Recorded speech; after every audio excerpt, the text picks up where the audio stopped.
Welcome back to the Bayside Fabrication YouTube channel. Thanks for joining me, guys. So on this one today, we're going to be just taking apart this motor and making sure everything's super good and start getting the hot rod parts back on it. So that's really the main focus, is to just evaluate this thing, clean it up, get it. I'm going to get all the grime and stuff like that off of it. I mean, there's not much, but just clean it up the best we can and start throwing the hot rod parts back on it. So I hope you enjoy. And if you're liking this series, please like and subscribe. I'm hoping to get 10,000 subscribers by the end of the year. That would be super rad. So if you guys can help me out, if you aren't subscribed, please subscribe already. If you want to see, well, the car's under here, but if you want to see this car rip, you know what it looks like, then yeah, please like and subscribe, and it helps me out. And the more momentum I get on the YouTube stuff, the more cool stuff I can build. So enjoy the video. Okay, now we have a rack here, which is actually very helpful. I found this on the side of the road, some guys giving away for free, and it's awesome. So as you can see, I have all the engine parts laid out, and we're just going to go through, systematically clean them, put them back on the motor. The first one here, though, is my oil pan. Now, my biggest question on this whole thing was, where did this dipstick sit?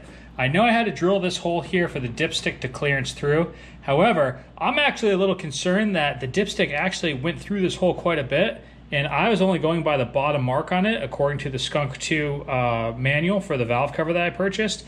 And if that's the case, that means I only had oil up to probably right about here on this pan. So really not very much. I don't know if that had anything to do with it. I kind of find it hard to believe that this engine's got starved of oil, but it's very well possible. I mean, my oil baffles here, this is the rear of the car, so these shut when under acceleration and prevents oil from rushing up the timing chain cover. So I should have had plenty of oil coming through down here to the timing chain area.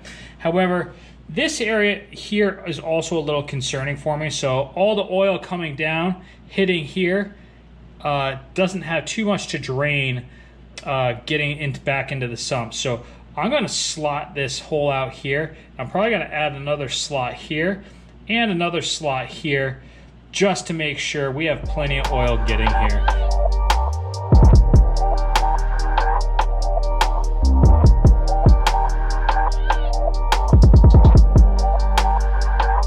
Well, I just made an executive decision to just cut out the welds and pull this baffle out in order to clean it. Obviously, this thing's a mess, not only from where it blew up, but just in general from doing all this work. And I want to make sure all our little trap doors here and everything are all clean. All up inside here is all clean before we put this thing back together. So the easiest thing was just to pop that out. Easy enough to re-weld in. I just had to grind a few welds off, not a big deal. Well, as you can see, we have the girdle off for the crank, and I just put one bolt in for the oil pump. So now we're just gonna flip this, put it in the pan, and just to see how all the clearance is. Like I said, this is just something I'm double checking. I'm sure it's fine. Plenty of guys do Type S oil pump swaps all the time, but I don't know how many people use this K24 Z3 pan, so this might be something a little oddball for some people.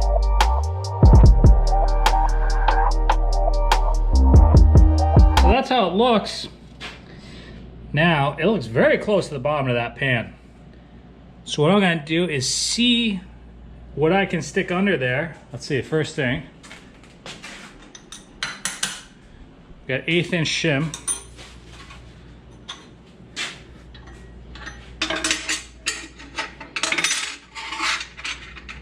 Which fits.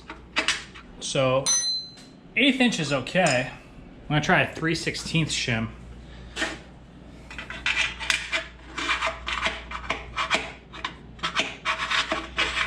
So 3/16 shim hits. And the 1/8 is a little loose, so obviously it's somewhere in between there. I'm gonna make a phone call. I don't know who I could call who would know, to see what kind of clearance you need from the bottom of the oil pan to the pump. because 1/8 inch seems kind of tight to me, but I'm not sure if that's totally normal, if that's good. If you want it closer, then a little more spaced out. So my thought would be, if it does need to be spaced out, I could just draw a little, or build a little sump for the right where the pickup is, and then that would, you know, give us a little more depth inside there. But I'm not sure if that's even a thing. Well, I just called my boy Jack Stan Jimmy. I'm sure y'all are familiar with him, and he said he thinks 1/8 is way too tight. He's not sure of the exact, you know, number or whatever, but you know, he said he would like to see at least 1/4 inch there. So what I think I'm gonna do is just cut out right around the sump and create a little well, if you will. So we'll have essentially a pool for that pump to suck out of at the very bottom of the pan. So, you know, and I kind of had the same idea. If, you know, if you're sucking an 1/8 inch, I mean, it's very good chance if it's that close, you'll suck that area dry, or at least start sucking air and aerating before the oil can replenish itself in that area. So, you know, if you're, it's like, think of a shop vac trying to suck up a puddle on the floor or something. If it's very skinny, you're gonna get a lot of air and turbulence and stuff. But if it's deep, it's gonna get a good prime in it, and that's that. So, and like I said, I'm not sure if that's just because I'm running the K24 Z3 pan, and the Type S pump just wasn't compatible or quite compatible with that, but it's not gonna hurt, let's put it that way. So I think we'll do that, and that will at least give me peace of mind that I know that couldn't be that's not gonna be a potential issue in the future. All right, so here's kind of the idea. So I have our template marked out there. What I'm gonna do is not this piece. I'm actually gonna cut a 4.5 inch diameter. This is 4, I believe. Maybe 3.5. 3.5. So I'm gonna cut a 4.5 inch diameter, and this is 1/2 inch aluminum. And what I'm gonna do is throw it on the lathe and just mill out a pocket in the middle. So that will sit right in this little pocket. And that way it'll have plenty of, you know, just essentially it's a little sump, really, is all.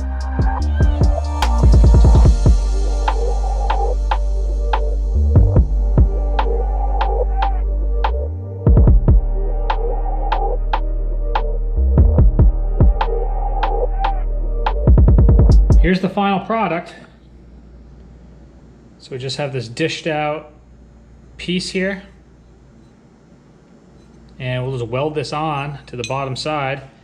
And I measured the dish I made. It's about 20 thousandths of an inch.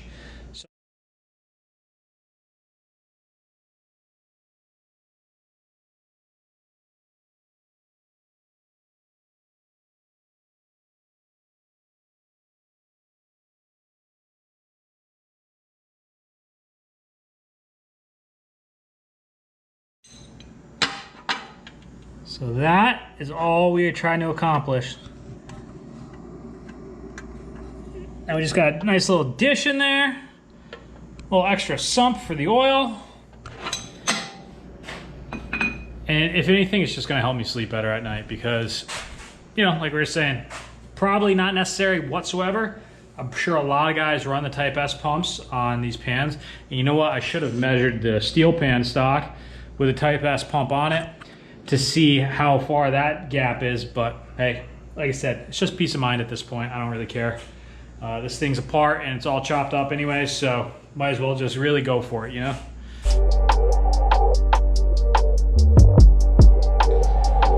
Well, threw some water in the pan here overnight, make sure there's no leaks, and it's not leaking, so we're good to go.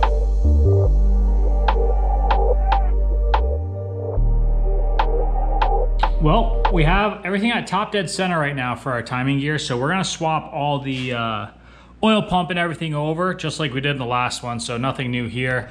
I'm not really gonna go over how to do that again, because that's redundant, because I already made a video of that.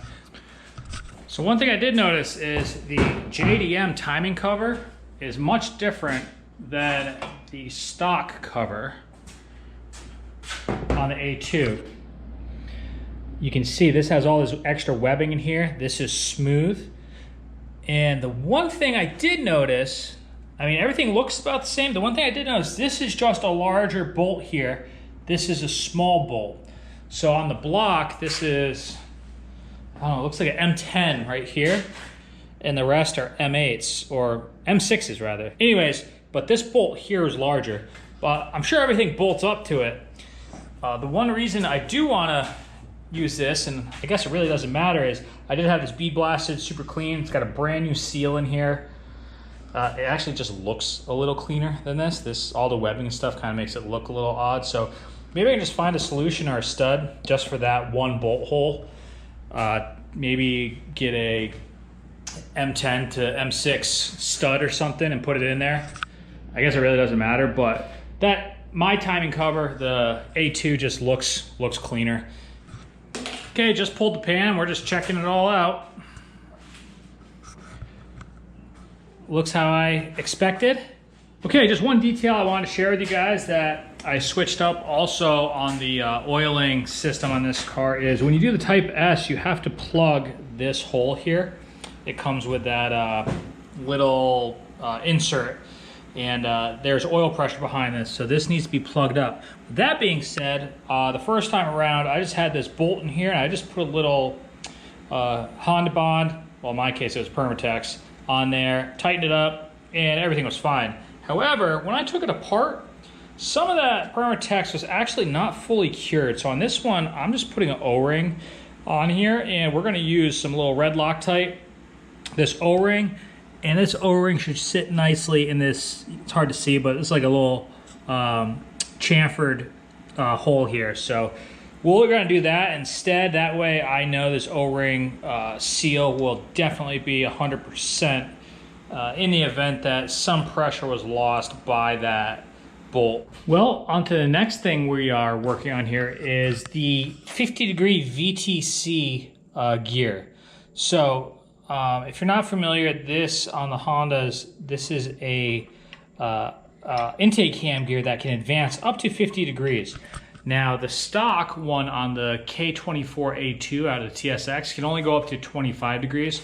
So a common thing to do is to swap one of these out from a K20 motor, also known as the RBC intake cam gear, and this gives you a full 50 degrees of advance. However, 50 degrees on the K24A2, I guess in certain situations can be a little dicey, especially if you start running aftermarket cams, aftermarket pistons, etc., etc.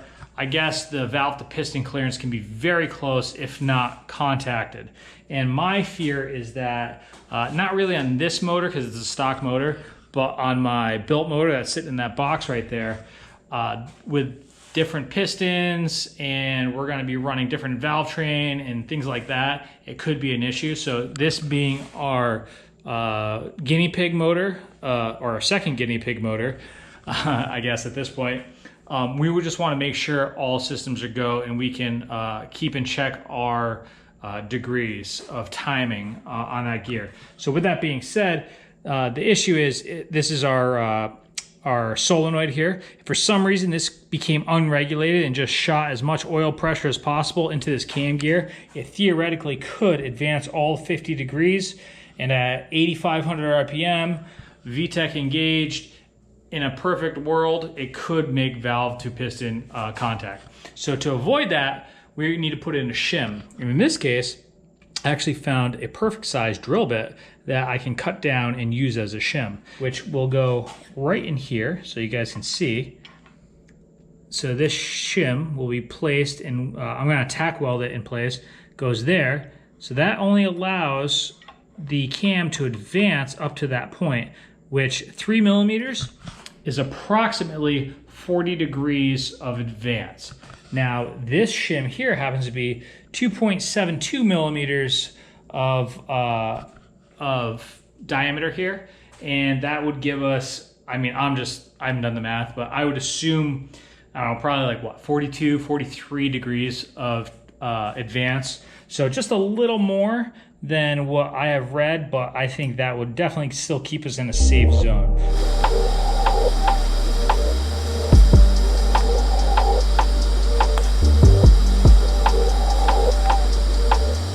All right, So I have the gear welded, and you can see that this, oh, we have our lock out there.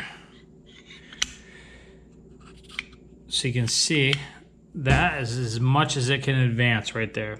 So this is welded. I just gave it a quick little grind, smooth, and that is going to work really well. Check it out. So I have my valve cover here. I'm just starting to clean it up.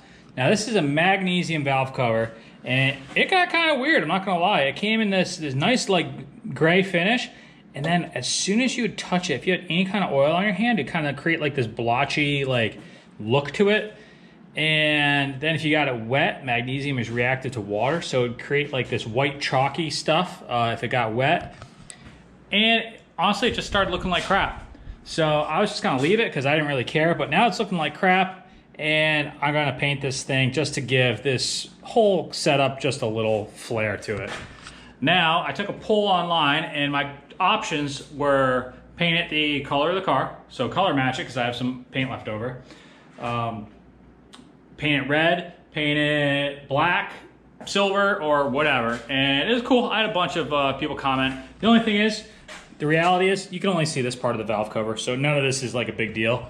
But like I said, I wanted to class it up a little bit. I actually thought about getting it powder coated, but powder coating this thing was like, it was like over $100. I want to do that like Cerakote, so it'd be like a titanium looking Cerakote. I thought it'd be really nice, but you know, I'm not trying to drop another $100 and something on a valve cover and then I gotta wait 2 weeks to get, you know what I mean? It's just one of those deals. So I landed on this. So this is VHT. It's actually a really good paint. It's designed for high temperature applications, and this is gonna be a red wrinkle finish. So I'm gonna go full JDM boy and get a nice red wrinkle finish, which kinda, you know, it's kind of the Honda thing to do. And I think I'll give it a good nod. If you look at the engine bay, you have the red engine cover, and then the taillights have the red accent on them. So it's just kind of, you know, it just adds a little bit to it. It's just kind of goofy, but.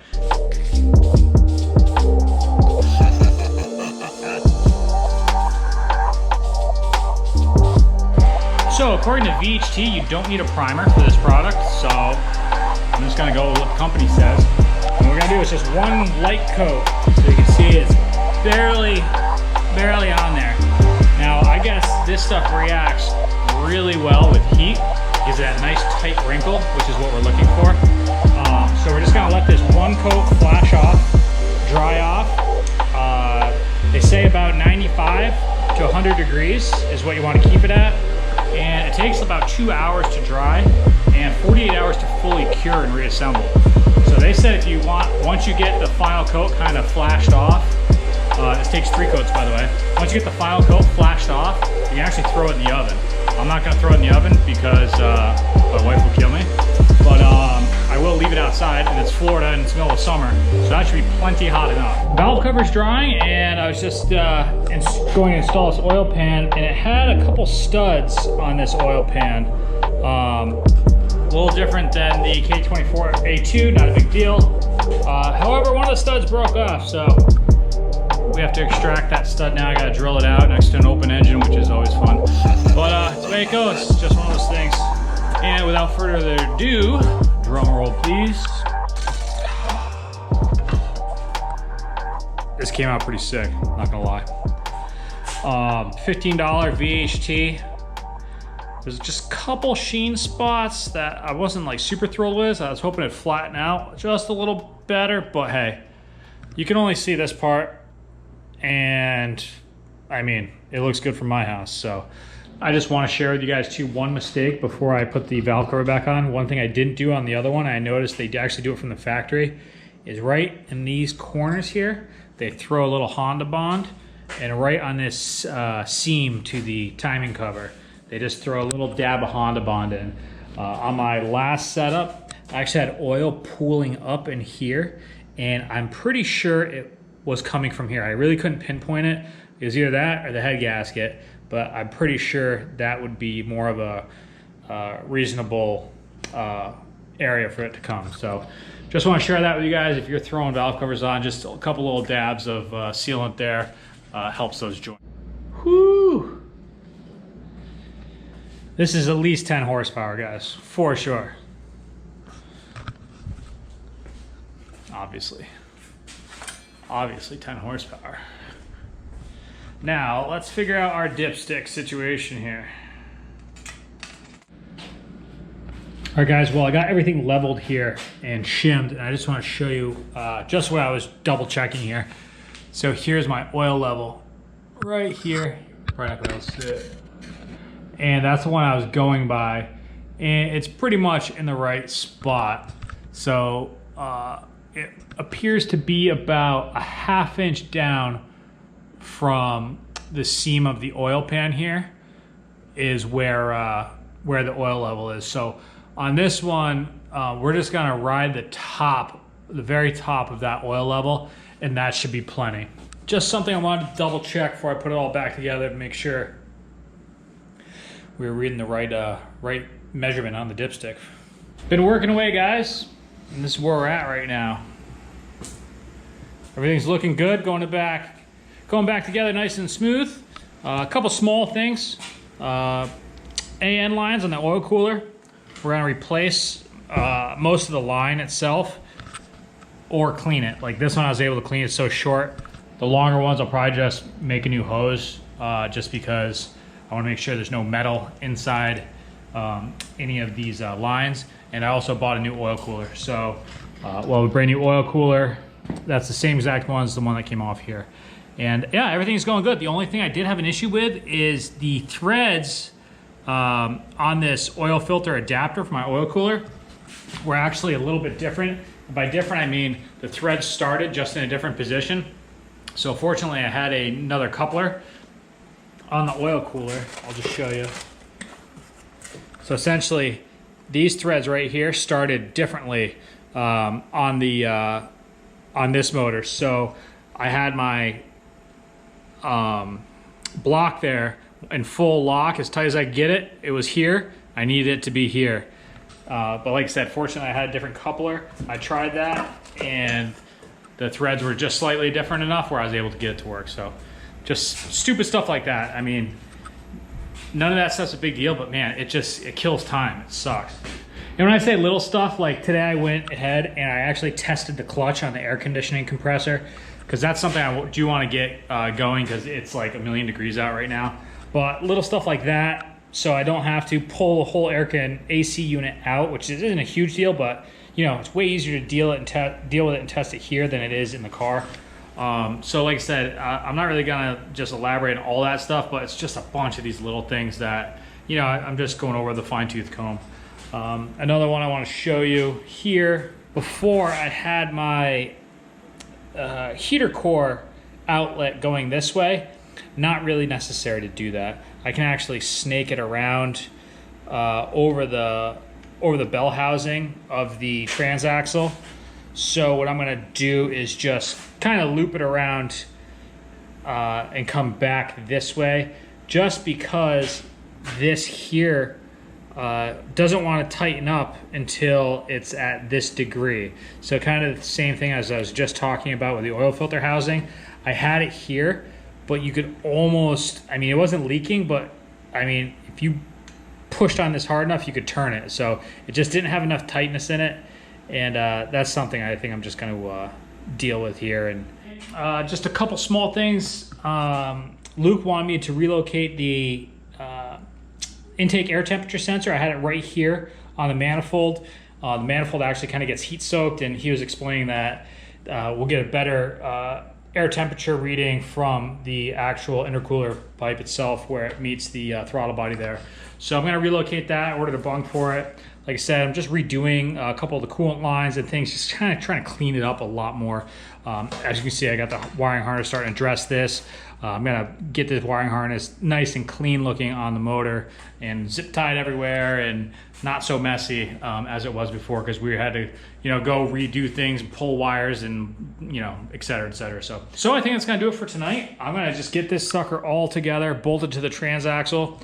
And on the next video, we're gonna throw this sucker back in and get the car running again. So I'm super excited. It's only been, what, maybe 2 weeks since it blew up, 2.5 weeks probably. So I'm pretty fired up that, you know, we're just tackling this thing and getting it done and back in the car, and we're off with we got a really fresh start here. So I'm pretty confident that this is going to be the one, and this is going to be a pretty rad setup. So thanks for joining me, guys. I appreciate y'all sticking with me, and let's get fired up on round 2 here. So see you on the next one.